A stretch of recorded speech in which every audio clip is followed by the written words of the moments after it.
Hello guys, nongeye kubasuhuza murakaza neza.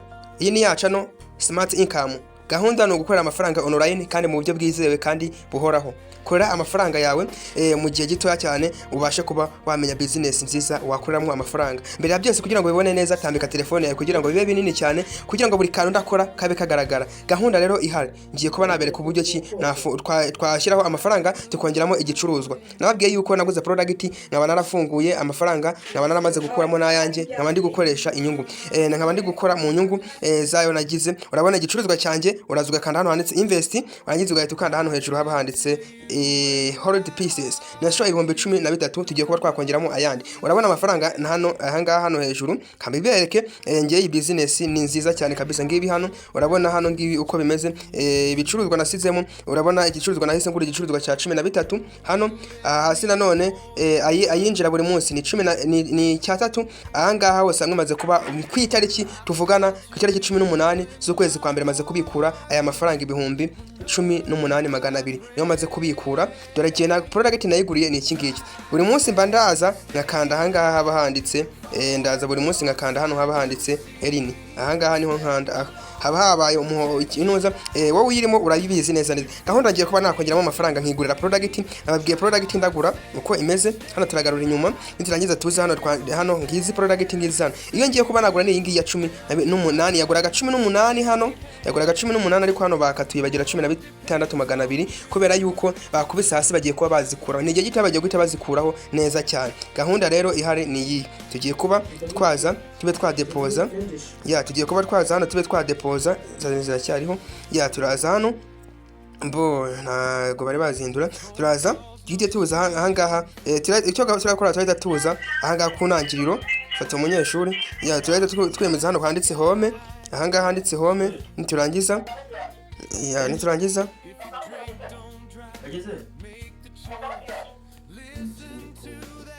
uraza uhita ukanda hano handitse recharge. Ahantu handitse recharge ukurikirana niho tugiye kuba twakanda. Handitse recharge tugiye kuba twakira amafaranga aragura indi product ihura na yindi naberetse tugiye kuba twagura. Tuzahita dukandaho kurikirana akantu ku kandi. Niba ugeze ku munota ukande subscribe uri kumva unafungura akazogera nimero mwamamagaraho nkabafasha kuba mwafungura ama account muri no business. Iyi business irizewe kugira ngo umenye neza ko iyi business atari zimwe zita zifunga vuba vuba. Iyi business ngewe ninjiyemo ku itariki ninjiyemo mu kwa 9 2025 uri kumva kugeza ubu tugeze ku itariki 18 z'ukwezi kwa mbere 2025 turi kumva ashoje umwaka n'ubirakomeje. Ubwo rero uri kumva ko iyi business ni nziza cyane. Hano hejuru ahita wandikamo amafaranga ugiye kubagura ahura na product uri buze kugura nge ni ibihumbi 16,200 hano ndibuze guhita nyandikamo nurangiza uhita uzamura ukora hano handitse recharge.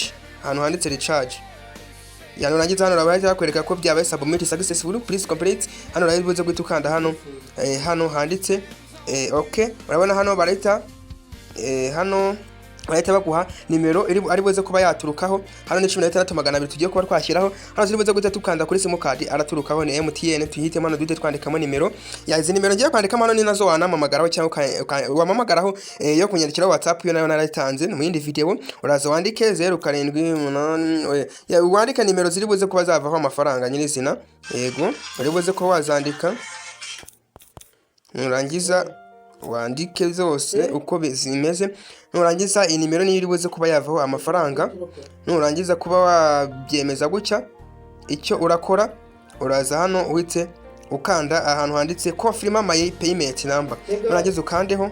Urabona yuko bahise baduha nimero za manager bahise baduha nimero z'umwagent n'umwagent tibaduhaye tugiye kuba twakorezaho aya mafaranga akadufasha kuba wayahindagura mu madolari ukabasha kuba yagera kuri account yacu. Icyo urakora screenshot kugira ngo izi nimero ubashe kuba wazifata neza. Urabona yuko screenshot turayifashe turibuze kuba twakomeza screenshot tugiye kuba twakishyura amafaranga kuri iyi nimero. Numara kuyishyuraho urabahita wandika urahita ukanda submit.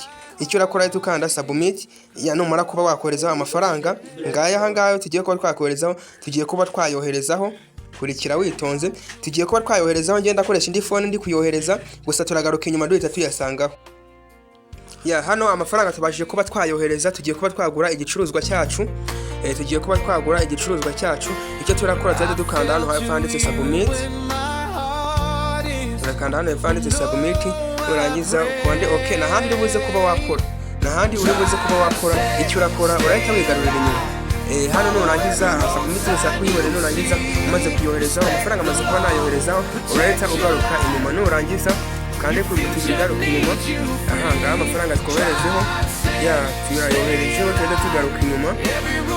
Aha ngaha tugenda tuza hano handitse invest, cyangwa tugenda tuza hano handitse aha ngaha mu kaguni, tugenda tugakanda handitse ni, tugenda dukande. Aya mafaranga yacu aba ari automatically ahita agera ku ngaya hano hejuru 16,200 ngaya.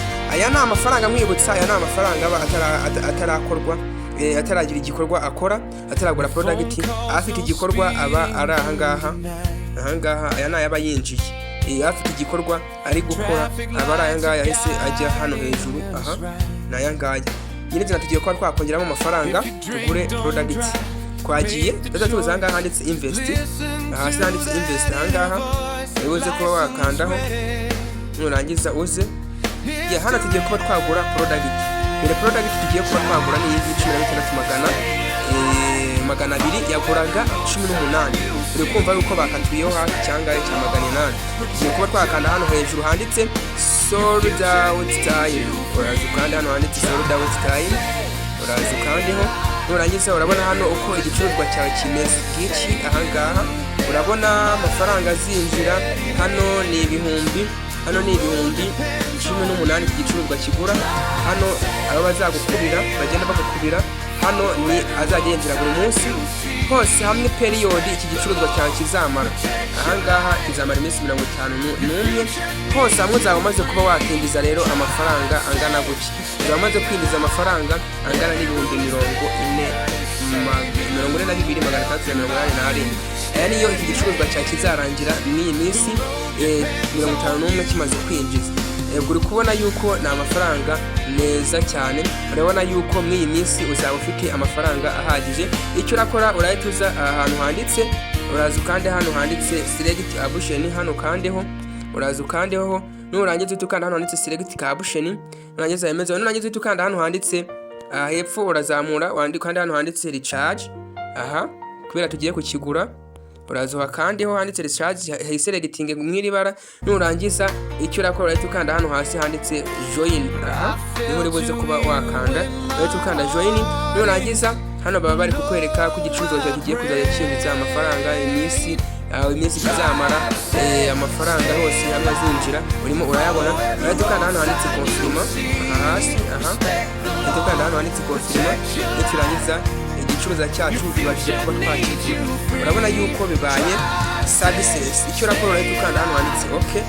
Nurangiza bakwereka hano uzakorera saa 6 z'ijoro. Urabona iyi video nyikoze saa 3:15 za nijoro. Ibi ngiyi saa 3 z'ijoro amafaranga aha ngaha ari buze kuba yahita aza aha ngaha. Ubwo arahita azaho 800 amwe yinjira. Ikindi gicuruzwa arahita aza aha ngaha. Icyo tuguze ni iki ngiki cyane hejuru. Ubwo uri buze kubona ko iyi arahita azaho hano. Bite dukandaho dukore erini. Yukoze erini aha ngaha na hano kubera ikintu ngiki nacyo kirimo amafaranga yawe tuza ukayasanga, ukagarura inyuma ukayasanga hano, ugakora hano ukagarura inyuma, ugatiza hano handitse mi hano mu nguni mu kuboko kw'iburyo hasi, ukuboko kw'iburyo hasi ukande hano handitse mi mu nguni. Amafaranga utusanga yiyanditse hano hejuru, uhita usanga amafaranga yahise yiyandika hano hejuru. Yaba yuzuye igihumbi ukaba wayabikura, ariko ngiye hano mbikura mu minsi 2 abikura 2,600. Ariko kubera nguze ndi product urabona yuko nzajya mbikura amafaranga menshi cyane. Urabona yuko hano hejuru y'amafaranga yazikiranyaho hano ahita aba ibihumbi 31. Urabona yuko byose byuzuye 31. Ubwangahe nyine tugiye gukomeza tujye tubikura amafaranga menshi cyane. Ubwo ikorera n'indi product imwe yinjizaga icya 300, ahandi ikindi igiye kutengiza 800. Ubwo gahunda iriho izajya hose hamwe nakira amafaranga ku munsi, ndajya nakira amafaranga 2,200. 2,100 uri kumva yuko azajya aba ari amafaranga meza cyane, ari amafaranga menshi. Ubwo rero nawe ndagusaba kugira ngo ukore subscribe, unyandikire kuri nimero niba ushaka ko wafunguramo account. Iyi business irizewe cyane kabisa, mpamagara twiganirire, nkubwire amakuru, nkubwire n'ibanga ryo kuba wakoreramo amafaranga mu buryo bwiza cyane. Fatiranya amahirwe, urabizi mu mwaka wa 2026 no gufatiranya amahirwe hakiri kare kabisa. Nta kindi naho butaha mu yindi video, wibuke ukanda subscribe na share iyi video. Abakeneye nimero zanjye ngizi 0783579341, nyandikira kuri izo nimero kuri WhatsApp maze ngumbashe kuba nagufasha kuba wafungura account muri ino business maze naho utangire kuba wakorera amafaranga. Ifite indi account ngiye kuba nashyiraho amafaranga ahangaha naho kwiyi VP zone, ngiye kuba nagura VP zone, nayo haba hari ibicuruzwa bigiye bitandukanye. VP zone urabona igicuruzwa cya mbere amafaranga kinjiza ahangaha, urabona ko warakiguze 63 kikajya kinjija buri munsi 4,400.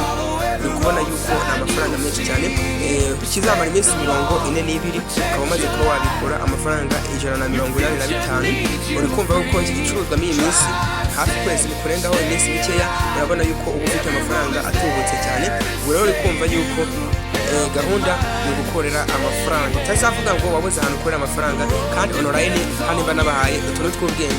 naho butaha mu yindi video, Imana ibarinde. Ciao ciao.